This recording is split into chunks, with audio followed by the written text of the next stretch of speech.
इसका लेसन चल रहा है 12th इंग्लिश कंपलसरी का। ए रूम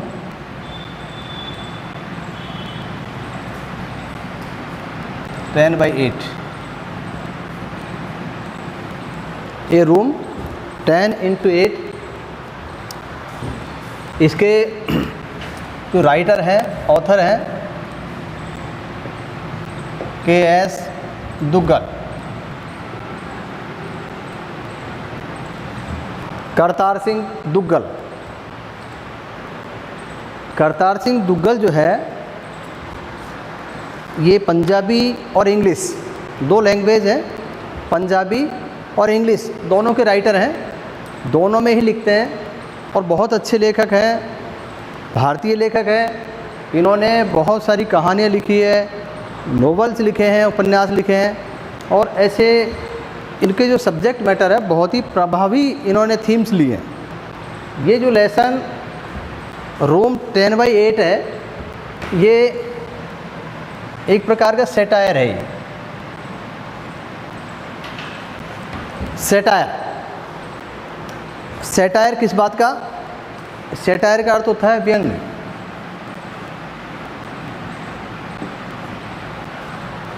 ये व्यंग्य है एक सामाजिक व्यवस्था पर, सोशल जो प्रॉब्लम क्रिएट हो रही है, जो हमारे फैमिली टाइज, फैमिली जो रिलेशंस हैं जो वीकर और वीकर यानी कमज़ोर और कमज़ोर होते चले जा रहे हैं, उस पर एक चिंतन जाहिर किया है कहानी के माध्यम से।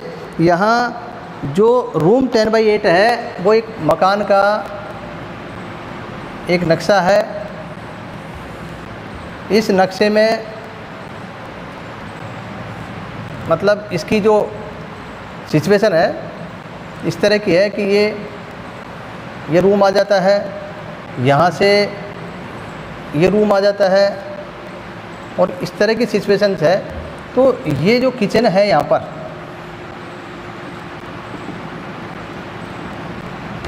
ये किचन है, मिसिज मलिक परिवार है। तो इसकी एक वर्गाकार ये स्थिति है, ये वर्गाकार पोजीशन है और ये वर्गाकार पोजीशन जो है इसको जो है मतलब ये इसकी साइज़ निकल के आती है 8/8। इसकी जो साइज़ है 8/8 है, लेकिन जो इसकी जो ओनर है मिसिज मलिक,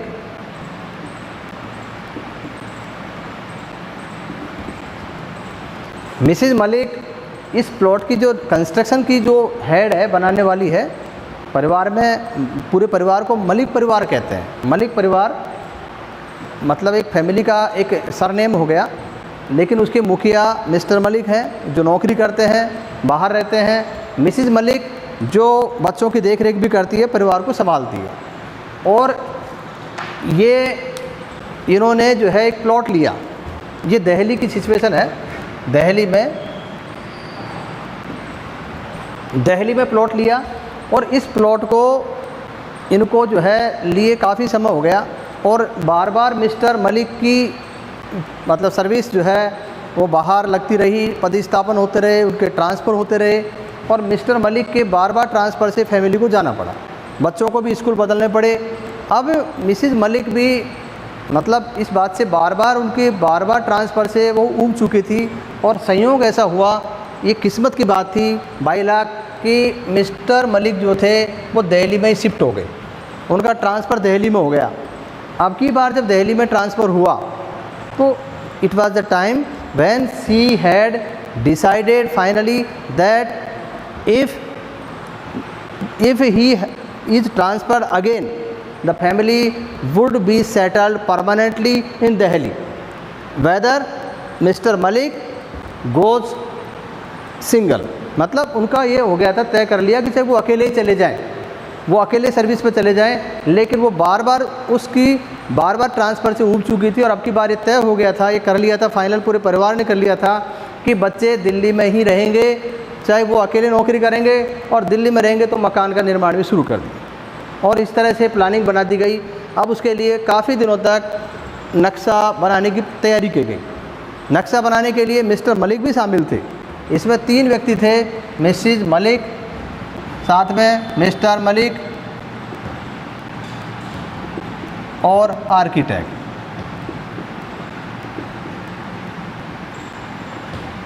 ये आर्किटेक्ट, ये मिसेज मलिक, मिस्टर मलिक और आर्किटेक्ट ये तीनों मिलकर के जो है क्या कर रहे थे, ये नक्शा बना रहे थे, नक्शे की प्लानिंग बना रहे थे कि मकान का नक्शा कैसे बनाया जाए। अच्छा दिमाग लगाया जा रहा था कि मकान सुविधाजनक हो, उसमें सब कुछ हो। यानी बार बार ये जो जगह थी, इस पर जो आर्किटेक्ट था इसने इसको स्टोर रूम बना रखा था।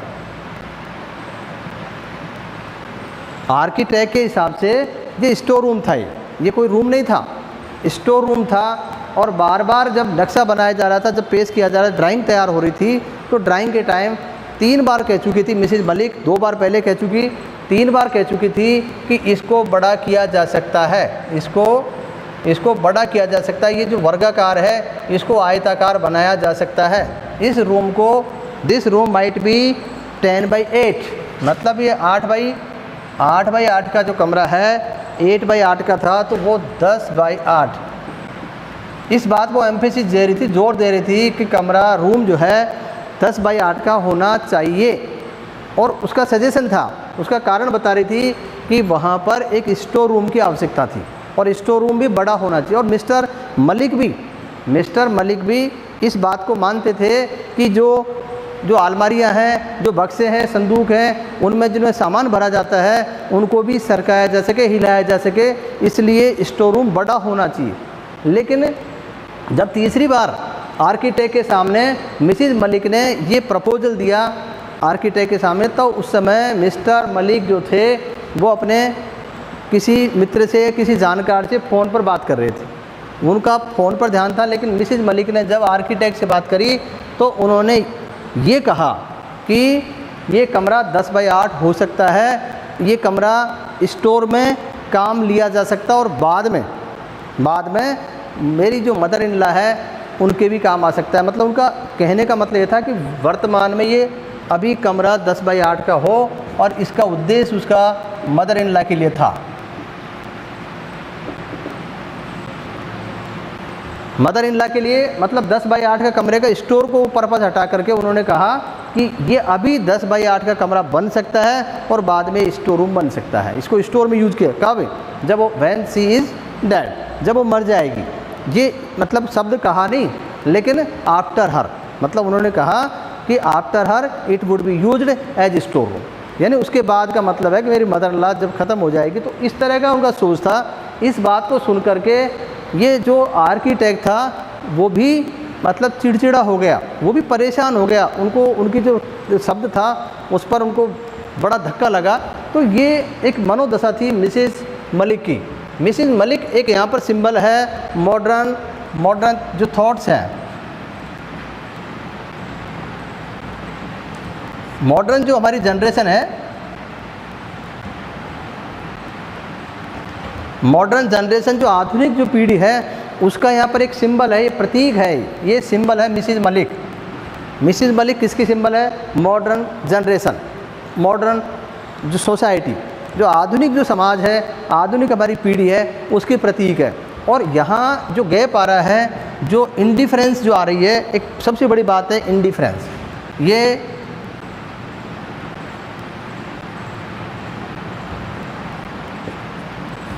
ये इंडिफरेंस एक उदासीनता है। ये उदासीनता का मतलब भी ये है कि सीधी सी बात है कि अलगाव, जिसको हम कहते हैं अलगाव। यहाँ पर मिसेज मलिक मॉडर्न जनरेशन की है और ये इंडिफरेंस किधर है? इस इंडिफरेंस है हमारे जितने भी पेरेंट्स हैं और ग्रैंड पेरेंट्स।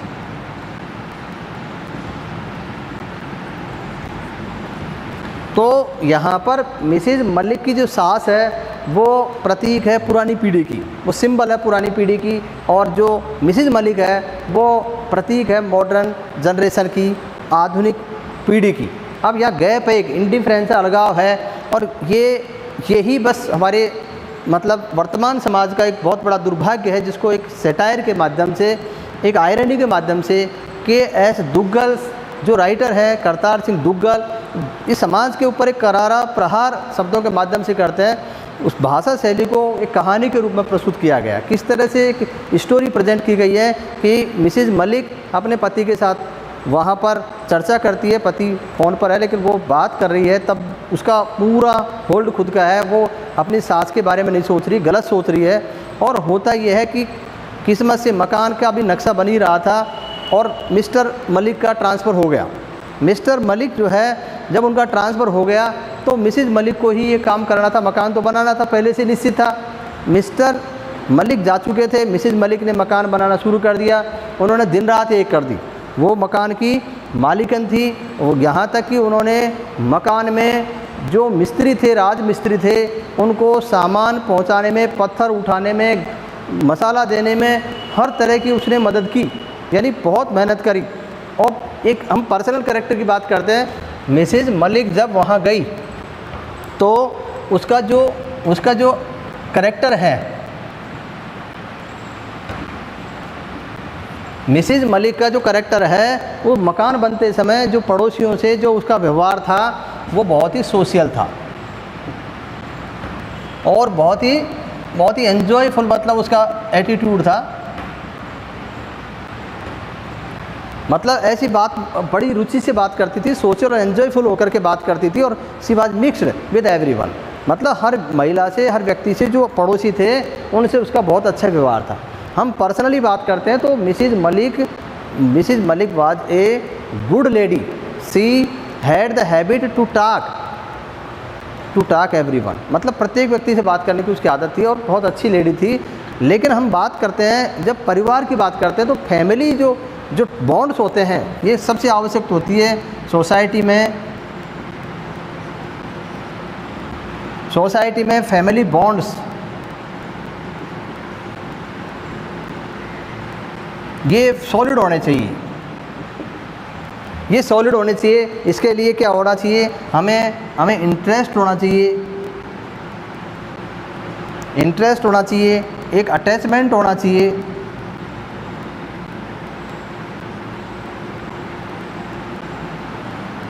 केयर होनी चाहिए, इंटरेस्ट, अटैचमेंट, केयर और लव, यानी जिसको हम अफेक्शन भी कहते हैं, ये बहुत ज़रूरी होते हैं। और ये सारे के सारे ये एक गैप के माध्यम से एक जनरेशन गैप क्रिएट होता जा रहा है।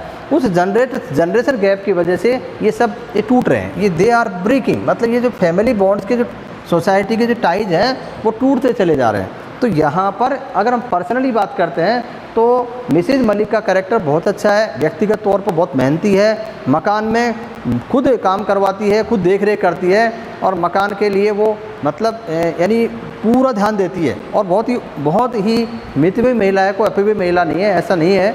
और अच्छी महिला है, अपने बच्चों पर भी ध्यान देती है, अपने पति की भी चिंता करती है, सब कुछ करती है। लेकिन जहाँ हम बात करते हैं, एक जो हमारे जो एल्डर्स हैं, जो हमारे बड़े हैं, जो हमारी पुरानी पीढ़ी है, उसके प्रति जो सम्मान है, जो रेस्पेक्ट है और जो उनके प्रति जो रुचि है, उनके प्रति लगाव है, उनके प्रति स्नेह है, बस वो जो टाइज है, वो बंधन है, वो टूट रहे हैं। और वो मिसेज़ मलिक के माध्यम से हमें बताया है कि मिसेज़ मलिक अपनी सास के प्रति अच्छी नहीं है, क्योंकि वह सास को अलग रखना चाहती है, स्टोर रूम में अपनी सास को रखना चाहती है। इसलिए उसने आर्किटेक्ट पर जोर दिया कि ये होना चाहिए और आर्किटेक्ट ने नक्शे में उसको शामिल भी किया, उसके पति की भी सहमति थी।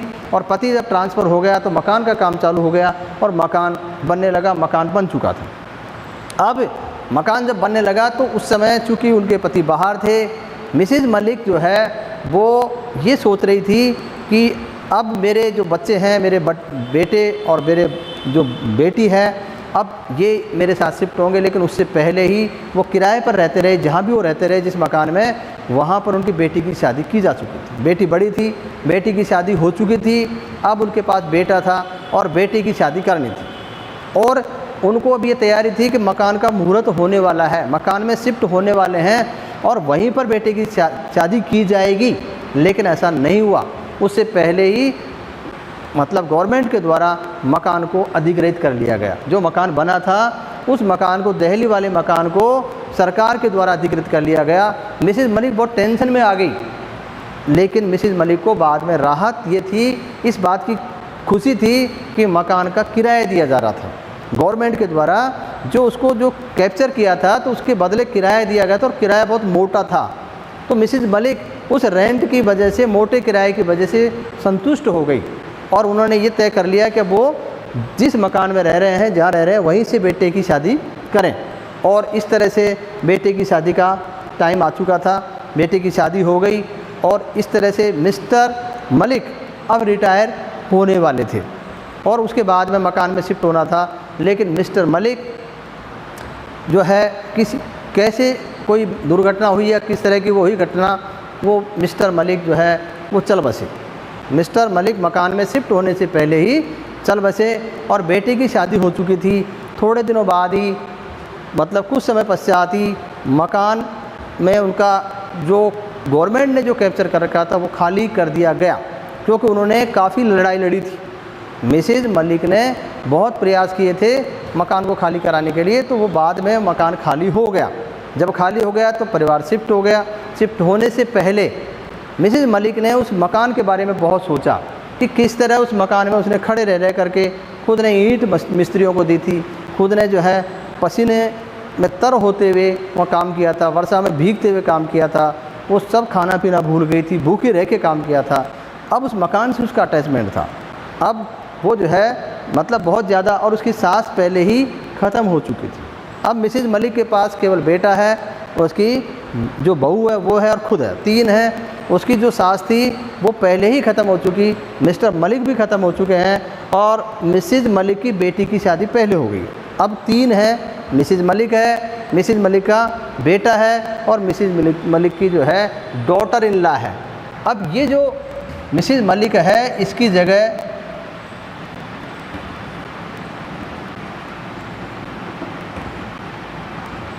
अब ये डॉटर इन लॉ रिप्लेस करने वाली है। ये जो नक्शा बनाया गया था, तो यहाँ जो पिलर था, इस पिलर पर ये पोल था, इस पोल के पास में एक लेडीज का एक चित्र बनाया गया था, यहाँ खड़े रहे हुए पोजीशन में। और ये जो पोज बनाया गया था स्कारलेट, बिल्कुल जिसको हम महरून कलर कहते हैं, महरून कलर की साड़ी में एक महिला का चित्र बनाया गया था। जब आर्किटेक्ट ने चित्र बनाया था तो आर्किटेक्ट ने नक्शा बनाते समय यहाँ पर एक लेडी का चित्र बनाया था। वो लेडी बिल्कुल मिसेज मलिक की जैसी थी, बिल्कुल उतनी ही लंबी थी, मिसेज मलिक के तरीके से ही खड़ी थी, मिसेज मलिक जैसे जिस अंदाज में खड़ी होती वैसे ही खड़ी थी। तो वो बड़ी खुश हुई थी, उसने अपने आप को गृह स्वामिनी मकान मालिकन के तौर पर अपने आप को आइडेंटिफाई किया था और ये महसूस किया था कि ये मेरा ही फ़ोटो था इस चित्र में। लेकिन जब मिसेज मलिक और उसका बेटा और उसकी बहू जब कार में जा रहे थे मकान में शिफ्ट होने के लिए, जब मुहूर्त आ चुका था, तो संयोग ऐसा रहा कि बरसात होती रही, टाइम नहीं मिला। लेकिन जिस दिन मुहूर्त था उस दिन उनको जाना ही था, चाहे बरसात हो या चाहे बरसात रुको या नहीं रुको, जाना था। सामान के लिए अलग से टैक्सी मंगाई गई थी, सामान के लिए एक दूसरी टैक्सी मंगाई गई थी और कार जो थी बेटे की, उसमें आगे बेटा था, ड्राइव कर रहा था मिसेज मलिक का, और बेटे के बगल में ही मिसेज मलिक की डॉटर इन लॉ, उसकी पुत्र वधू बैठी हुई थी। मिसेज मलिक की पुत्र वधू बैठी हुई थी और मिसेज मलिक गाड़ी के पीछे वाली सीट पर बैठी हुई थी। तो मिसेज मलिक जो थी वो चिंतन कर रही थी, सोच रही थी, उस मकान के बारे में सोच रही थी। और सबसे बड़ी बात, उसका ध्यान अब उसकी पुत्र वधू पर था। पुत्र वधू के जो लहजे थे, उसके तरीके थे, एक्शन थे, वो उसको इरिटेट कर रहे थे। यहाँ पर एक जनरेशन गैप अब आ चुका है। पहले मिसेज मलिक मॉडर्न जनरेशन की सिंबल थी, अब यहाँ पर उसकी जो डॉटर इन लॉ है वो मॉडर्न जनरेशन की सिंबल हो चुकी है, ये ओल्ड जनरेशन की प्रतीक हो चुकी है। अब मिसेज मलिक यहाँ पीछे बैठी हुई है, अब आगे बैठी है daughter in law. Daughter in law क्या कर रही है? डॉटर इन लॉ बकबक कर रही है, बेटे से इंग्लिश में झाड़ रही है, हिंदी में बात नहीं कर रही है, और जो शब्द बोल रही है, जो वर्ड्स बोल रही है, वो भी थोड़े से मतलब उसकी सास की नज़र में अटपटे थे, ऐसे शब्द बोल रही थी और वो रुक नहीं रही थी। और सबसे बड़ी बात है कि बीच बीच में वो अपने होंठों को पोत रही थी, रंग रही थी, मतलब लिपस्टिक लगा रही थी। तो ये जो तरीके थे ऐसे करने के, ये इरिटेट कर रहे थे मिसेज मलिक को। मिसेज मलिक को लग रहा था कि क्यों कर रही है, आखिर मकान में तो शिफ्ट होना है, करना क्या है, मकान में शिफ्ट होना है और मकान में जो है जाकर अब बरसात हो रही है तो किसी को बुलाना नहीं, खाना खाना और शिफ्ट होना है, तो इसमें क्या बात होगी। लेकिन मिसेज मलिक को पता नहीं कि यहाँ पर ये डॉटर इन लॉ मकान मालिकन बनने जा रही है। चूँकि उसने देखा, उसकी साड़ी की तरफ देखा, मिसेज मलिक की जो डॉटर इन लॉ थी उसने वही साड़ी, वही मैरून कलर की sari, scarlet deep red colour की साड़ी मिसेज मलिक की पुत्र वधू ने पहन रखी थी, जो कि मकान में खंबे के यहाँ पर खंबे के पास खड़ी हुई दिखाई दे रही थी। वो चित्र अब उसको उसकी तरफ ध्यान गया कि ये साड़ी बिल्कुल महरूम, मैंने तो कभी पहनी ही नहीं। मिसिज़ मलिक ने तो कभी महरूम कलर की साड़ी पहनी नहीं थी, उसको महरूम कलर पसंद ही नहीं था। अब उसके दिमाग में आ गया कि जो आर्किटेक्ट था, जो वास्तुशिल्पी था मकान का, वो निश्चित रूप से गृह स्वामिनी के तौर पर उसकी पुत्र वधू को ही चित्रित कर चुका था, ड्रॉ कर चुका था। ये अब उसके समझ में आई। उसके एक बिजली की सी कौंध उसकी छाती पर, उसके हृदय पर लगी। ऐसा महसूस हुआ जैसे वो डूब गई हो। मतलब मिसिज़ मलिक को बहुत झटका लगा। एक बहुत बड़ा गैप होता है, और ये गैप, इसको वैसे वुमनली जीलियस ही होती है, महिलाओं की ईर्ष्या होती है, लेकिन उससे बड़ी बात यहाँ इस चैप्टर में जो आ रही है वो जनरेशन गैप की बात आ रही है। ये जो जनरेशन गैप है वो मिसिज़ मलिक, जो कि ओल्ड जनरेशन की प्रतीक है, ओल्ड जनरेशन को भी मॉडर्न जनरेशन सूट नहीं कर रही। उसके एक्शन से, उसके तौर तरीके बिगड़ल तरीक़ों से पसंद नहीं कर रही है। और उसका जो यहाँ जो विचार आया कि ये मकान मालिकन ये है, तो उसको धक्का लगा।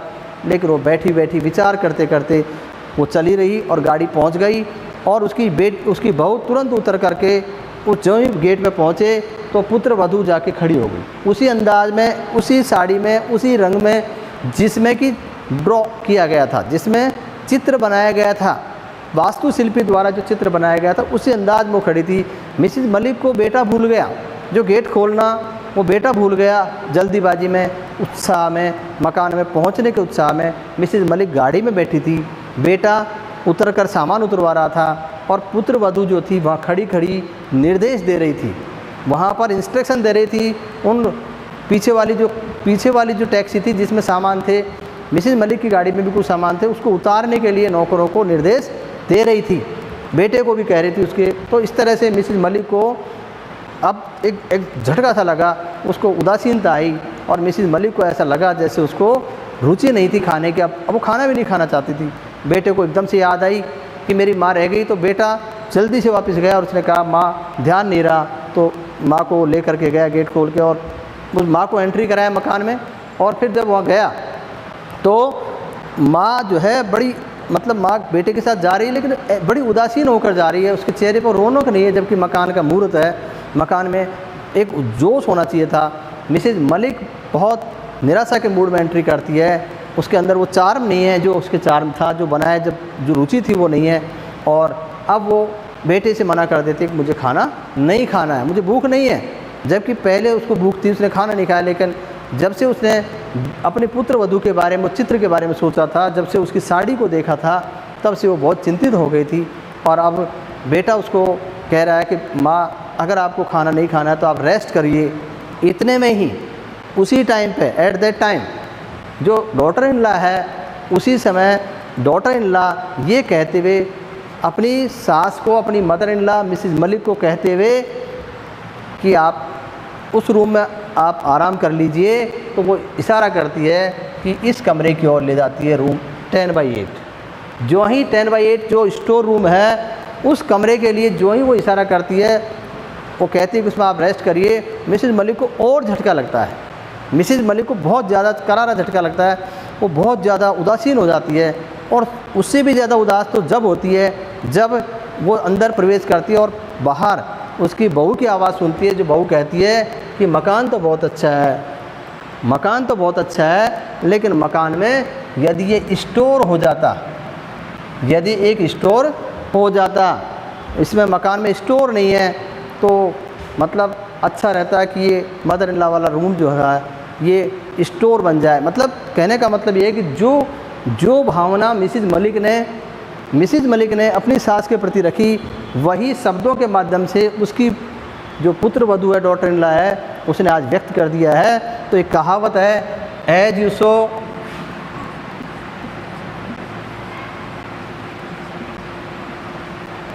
सो शैल यू रीप।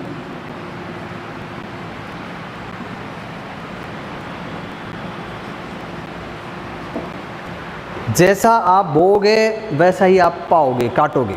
जैसा आप बोओगे वैसा ही आप काटोगे। मीन्स मतलब ये है कि बोया बीज बबूल का तो आम कहाँ से हो। मतलब आपने आपने काम तो ऐसे किए और आप आज अच्छे की आशा करते हो। ये जनरेशन गैप है, ये आज आधुनिक विचारों के जो हम लोग होते चले जा रहे हैं। हम हमारे पेरेंट्स के प्रति, हमारे दादा दादी के प्रति जो विचार रखते हैं, यही विचार बाद में जब हम वृद्धावस्था में हम जाते हैं तो हमारे बच्चे, हमारे पोते पोतियाँ हमारे प्रति रखते हैं। तो ये एक बिल्कुल ये एक बहुत बड़ा आयरनी है, बहुत बड़ा एक सैटायर है समाज के ऊपर कि जो जिस नज़र से दूसरों को देखता है वही उसको मिलता है। तो आप जैसा अपने माता पिता के साथ करोगे, जिस तरह का आपका व्यवहार होगा, बिल्कुल वैसा ही आपके साथ होगा। तो सैटायर पूरे समाज पर है। तो सबसे बड़ी जो प्रॉब्लम है वो ये रिलेशन जो हमारा है, हमारे जो रिलेशंस हैं, रिलेशन जो बॉन्ड्स हैं वो हमारे वीक होते जा रहे हैं। ये कैसे हैं? वीक होते जा रहे हैं। हमारे जो संबंधों के जो बॉन्ड हैं वो टूटते चले जा रहे हैं और हम जो है हम दूसरों के साथ बाहर सोशल बनने की कोशिश करते हैं। एक बहुत बड़ा, जैसे यहाँ एक सिंबल है मिसेज मलिक का। मिसेज मलिक जब अपनी सास से जिस तरह का उसका एटीट्यूड है, सोच है, बहुत ही नैरो माइंडेड है, बहुत ही दुविधाजनक है, बहुत दुखद है। और बाहर जब वो जाती है, मिसेज मलिक जब वो कॉलोनी में जाती है तो बहुत अच्छा व्यवहार करती है।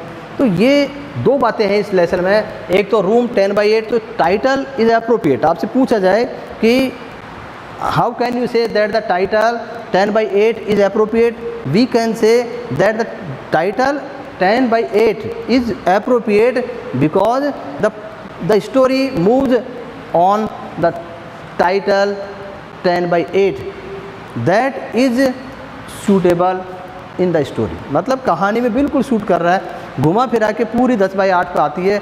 और जो सैटायर आता है, जो व्यंग आता है, वो भी 10/8 से निकल कर आता है। और ये 10/8 ये व्यंग जो आ रहा है 10/8, ये 10/8 ये व्यंग है, ये पुरानी पीढ़ी के ऊपर। लेकिन पुरानी पीढ़ी वो भी, मतलब नई पीढ़ी भी पुरानी होती है, तो इसलिए उसके ऊपर आता है। दूसरा जो यहाँ जो सिंबल दिया था वो मकान मालिकन का, तो मकान मालिकन वो होती है जिसके हाथ में पावर होता है। तो बहू यहाँ पर पहले मिसेज मलिक थी, तो ये सिंबल थी यहाँ पर, ये ऑनरशिप का मामला था।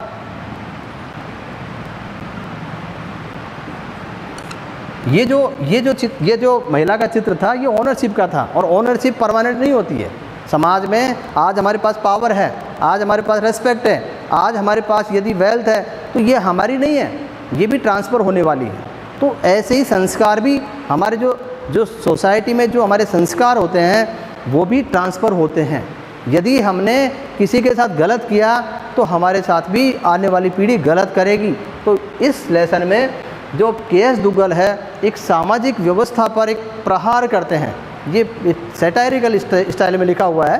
तो ये कहानी मतलब एक मिसेज मलिक को माध्यम बनाते हुए एक समाज की आधुनिक पीढ़ी का चित्रण किया गया है, जिसमें ख़ास तौर पर जो बहुएँ हैं, जो जितने भी लॉज होती है, इन लॉज होती हैं, जो डॉटर इन लॉज हैं, वो किस तरह का एक सोच रखती है अपनी सास के प्रति, अपने जो नई जनरेशन के जो बच्चे हैं वो कैसे अपने माता पिता के प्रति, उस पर एक व्यंग किया गया है और जो एक समाज के लिए बहुत ही दुखद है। तो इस लेसन के बारे में आज आपको समरी बताई गई है। इसका कल जो है नेक्स्ट जो लेसन होगा उसमें मैं इसका ट्रांसलेशन करूँगा। आप जो है जब भी इंग्लिश की जब तक बुक चल रही है, रेनबो चल रही है आपकी, तो आप बुक को खोल करके ही पढ़ाई करें। आज समरी बताया कि इसके अब क्वेश्चंस वगैरह हैं उनको कल उसमें डिस्क्राइब कर देंगे। आज इतना ही।